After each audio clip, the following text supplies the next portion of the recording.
Daghan salamat sa atong Secretary of Tourism, Ace Durano, nga kada tuig maon nga paila ka nako. Dili bala? Sa ako mga higala o dako ang ilang suporta kanunay gyud kanako, Congressman Romualdo o Governor Romualdo, daghan salamat sa inyong imbitasyon kanako gihapon nining atong Lanzones Festival. Kan Vice Governor, kan Mambaho Mayor Romualdo, tanan mga opisyales diri, kaubang ko sab karon na akong laing-laing cabinet members, dili lang si Ace Durano, aniya sab si Secretary Nitoy Roque sa Labor o si Secretary Panganiban sa NAPSI.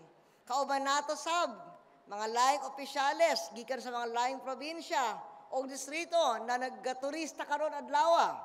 Si Governor Moreno gikan sa Misamis Oriental, si Congressman Aquino gikan sa Agusan del Sur, Norte, ug si Congressman Pangcrudo gikan sa Bukidnon. Ato makaigsunan, malipayong 30th Lanzones Festival kaninyon tanan. Nalipay ko og dako nga dungog nga makabalik usab sama sa tuig sa akong pagpresidente. Nakompleto nato ang record. Aron pagduyog sa inyong selebrasyon nga espesyal kining tuiga kay mao ikatulo nga dekada o Pearl Anniversary sa pagsaulog sa Lanzones Festival dinhi sa probinsyang may labing tamis nga Lanzones sa tibuok kalibutan. Angay gyud ang Pearl Anniversary kay ang Lanzones ang perla sa Camiguin ug perla sa Pilipinas. Kauban ninyo ako karon sa pagpapasalamat sa atong Ginoo nga bisan nay daghang kusog nga bagyo sa Luzon maayo sa panahon sa Camiguin karong tuiga. Busa daghan og bunga dili lang ang Lanzones kundi ay inyong uban nga produkto sa probinsya. Congratulations kan inyong tanan.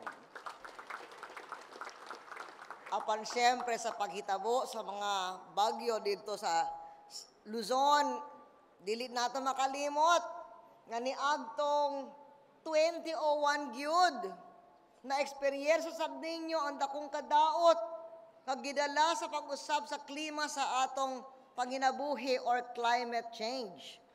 Ang epekto sa climate change nakita nato for the first time sa atong administrasyon ni adtong 2001 diri sa Camiguin nga dili naman wala naman sa typhoon. Apan natihata po ang typhoon ni adtong 2001. Apan karon sa aton natanaw diri sa atong pagkauban sa pagtrabaho sama sa mga giingon ni Governor J.J. Romualdo ato mga laing-laing proyekto rehabilitated na ang Camiguin gikan sa katong bagyo sa 2001. At para doon sa mga nanunood sa Luzon, dahil parating kasama ko ang mga media dito, siguro kahit na kayo ay abalang-abala doon sa mga bagyong nangyayari, siguro kung makikita ninyo isang maliit na probinsyang Camiguin na nagkaroon ng ganong salanta noong 2001, rehabilitated na ngayon. At siya ay progresibo, kaya huwag tayong mawala ng pag-asa para sa Luzon. Sa bagyong Ondoy o Pepeng, nga natihita po sa Luzon, nahibawan ko nga dunay taga Camiguin. Ang tuwag kapuyo sa Metro Manila o probinsya sa Rizal, og nag-antosab sila sa pagbaha, sama sa ubang nagpuyo dito. Gusto gyud nako pasalamatan si Kong Loloy o si Gov JJ sa ilang hinabang pinaagi sa DSWD ara sa mga Camiguinon ug uban pa nga naapektuhan sa baha. Daghan salamat Congressman ug Governor. Nagpasalamat sa ako kaninyong tanan sa inyong mga magpag-ampo alang sa mga biktima. Katong mga kamiginon nga nagapuyo sa kasi nangutana ko kan congressman. Kanang mga taga-Camiguin na nagkapuyo sa Metro Manila o nahimog biktima sa flooding, asa sila nakapuyo sa endangered areas o sa usually safe areas. Ingon ni Congressman na ay sa mga ordinary o okay nga areas, apang na ay nagapuyo sa mga endangered areas. Sa kung mga nakapuyo sa endangered areas sa Metro Manila o Rizal, unta, ayaw na bubalik sa ilang mga balay. O kung gusto nila mo balik sa Camiguin, nakita og programa, Balik Probinsya.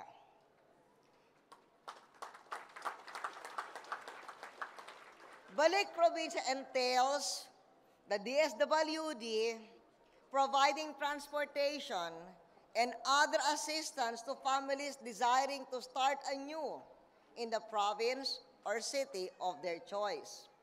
Aside from transportation, they are provided with food supply, good for 1 month, and household items such as beddings and clothing. At destination, diri sa Camiguin, they are linked to appropriate government agencies that will help them get started. For instance, DA for farm implements and seedlings, DOLE, under the leadership of Secretary of Labor Nitoy Roque for employment, and also microfinance to start a small business. NHA also has its own program, which they are using now for those that have to be resettled from the endangered areas. They give cash assistance equivalent to 60 days times minimum wage to families that have to relocate involuntarily from those endangered areas. Pwede sab nato tabangan sila sa atong Comprehensive Livelihood and Emergency Employment Program o CLEP. In fact, ganina, karong adlawa sa inyong festival, usasab ka importanteng panahon aron i-launch nato hakatagan ang taong dili na lang 300,000 job, kundi 350,000 nga taong nakadawat og benepisyo sa CLEP. Usa sa ato mga programa appeal sa Economic Resiliency Plan. Ang ato mga NARS kauban sa CLEP, katong mga 100 plus nga gidawat ni Mayor Romualdo ang certificate of 500,000 pesos apan ang importante ang katawhan. So 111 nga katawhan, no? Okay, katong 111 katawhan plus ang ato mga NARS karon, usa sa ila ang 350th beneficiary sa atong CLEP program. So, nalipay ko nga nakatabang kita diri sa Camiguin, dili lang sa atong emergency employment, dili lang sa Balik Probinsya kung kinsay gusto mo balik, kundi sa atong mga laing-laing infrastruktura aron gyud dako ang progreso sa probinsya sa Camiguin. But murag ingon, sama sa ingon, murag ingon ni Congressman Romualdo, mutual naman ang ato pag tinabangay sa usa-usa. Busa sa ako, sa ako, gusto ko ipaabot gihapon ang ako dako nga pagpasalamat sa suporta sa kanunay gihatag kanako ang mga taga Camiguin, opisyal o katawhan. Og wala akong duda nga magpadayon kamo sa inyong suporta kanako. Busa dili na ako nagahangyo, nagapasalamat na lang ako kaninyo. Salamat sa inyong tabang kanako sa politika, sukad pa sa 1992.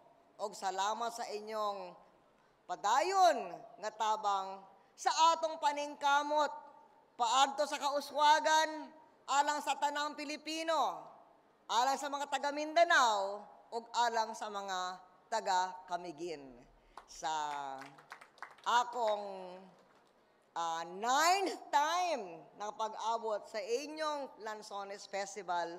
Daghan salamat gihapon ug malipayong pagsawlog sa 30th Lanzones Festival sa ako mga pinalanggang Kamiginon. Daghan salamat kaninyong tanan.